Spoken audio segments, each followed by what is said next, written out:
First up, we have the Midwestern State Mustangs. At the center up at the table, head coach Nelson Haggerty. To Coach Haggerty's left, we have Kevin Wagner, a 5'7" senior guard out of Lubbock. And to Coach Haggerty's right, we have Bretson McNeil, a 6'2" junior guard out of Minneapolis, Minnesota. So, Coach, just an opening statement, your thoughts on the game. So what a great game. You know, if there's anybody that outside of our league, probably outside of they would probably say the same thing in this region, that, you know, we've played each other so many times over these last couple of years in these big games. You know, it was definitely, you know, Metro. So it was just a defensive battle on both ends of the floor. Both teams guarding, playing really hard. You know, it was a lot of talk about our rebounding as a team, but I tell you, I mean, those guys are so big and so long up under the basket. They're a load to keep off the glass. So even when we felt like we, you know, we're guarding really well, I'm telling you, those guys were huge underneath, and they seemed like they always had a tip on the ball, or even the rebounds that we did get were tough ones. So, but our guys fought and we battled. You know, Bretson, you know, definitely made some big shots, you know, late in that game, and you know, but Kevin has been just so consistent for us, and is playing his best basketball right now. You know, 3 of 5 and 7 of 8 from the line. I mean, some huge points and some huge plays out of him. So, just really proud of our guys. It's great, definitely, to get a win in the national tournament, and definitely how our guys played is just pretty special. You know, but we feel like we got a lot more left in the tank. We'll open it up. Questions from the media from Midwestern State. Bretson, you talk about your play where you drove down the left baseline and get the end one. What was your thought process, and had they closed your jumper down, you had to go? I got the mismatch on the big guy, and I thought I could beat him quickly to the rim with my feet. So on the attack, I just made the most aggressive play I could make, and the shot went through. I thought I was going to get called for a charge, but I got the ball up in time, so it was just grateful that it went in, and a big play at the right time. Well, can you talk about what was hurt when you went down on that full speed layup, and then did you know you'd get back in the game? It was just my knee. I deal with it. I've been dealing with it for like 3 years. Guys, I knew I was gonna be able to come back. I just had to get up and will myself on my play. How fast did you want to put him back in against their We're trap? used to that happening. It's happened a lot, it seems like, this year. But he's so tough. You know, he's to me, he's one of the great stories in Division II. I mean, a guy that's battled through the surgeries that he's had with his knee, and already being undersized, for him to be able to lead his team this year the way he has.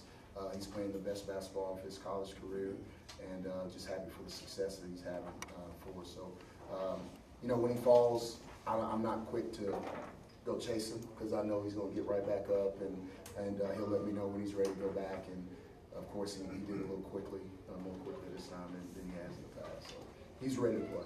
Coach, you guys hold Armac player Mitch McCarron scoreless for the first time in the first half of this season. What do you guys credit to your defense on him in the first half especially? Well, you know, those guys have been so consistent for their team. You know, when you have 2 guys that score 20 a game, and you know, and Mitch and Kay, I mean, those guys bring it every night. It's not like they, you know, score, you know, 30 and then they have another game of 10. Those guys are consistently 20 points every night. So, you know, our wings, as far as Darrell Gibbs and Herschel Grant, you know, they're really athletic and have some good length and good size, and they take pride in defending. And, you know, any guy that we've asked them to defend, whether it's a point or a 4-man, they've been able to step up to the challenge. So, you know, we felt good about being able to put those kind of guys on. And then, you know, our forwards, the way they set ball screens, our forwards had to do a great job of keeping McCarron out of the paint.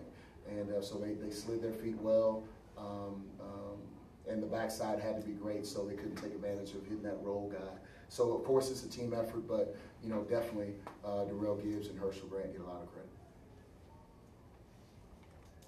You talked a little bit about what Metro scorers get some attention, but they're trapped. It's kind of their signature thing to me, and then what having to deal with that possession after possession, and what y'all needed to do to finally start scoring.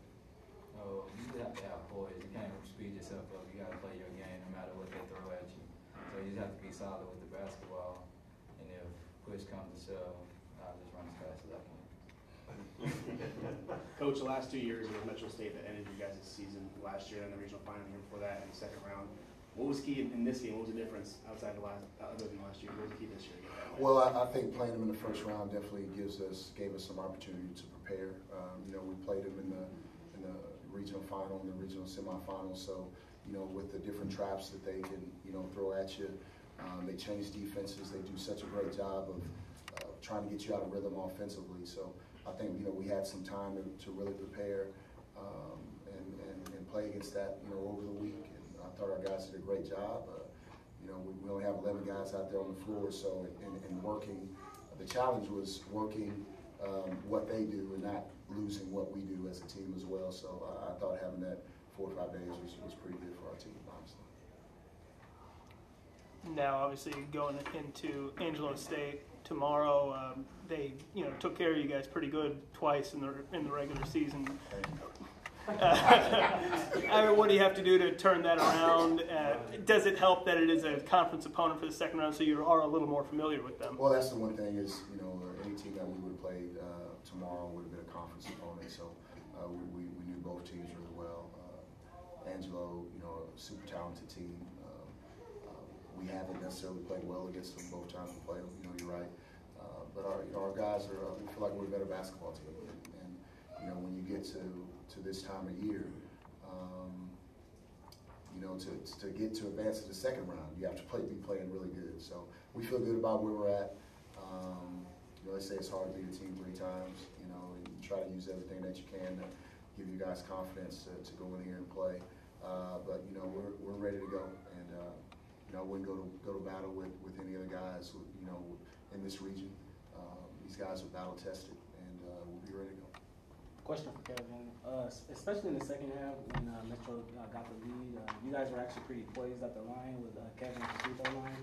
Can you talk about how you stayed calm under that amount of pressure? You went 7 for 8 total at the free throw line. Because in practice, we have to make a free throw to not run, and that's worse than anything in the world. So that gives you a lot of poise, and when your coaches have confidence in you, it's hard to not have confidence in yourself. So you got to step up and do your routine and knock it down. Coach, speaking of free throws, outside of your top 2 guys that shoot above 70% from the line, including Bretson, who shoots 90%, you guys aren't necessarily the best free throw shooting team, but you guys shoot 77% from the free throw line tonight. How important is down the stretch in this tournament to keep that free throw shooting up? It's the difference between winning and losing.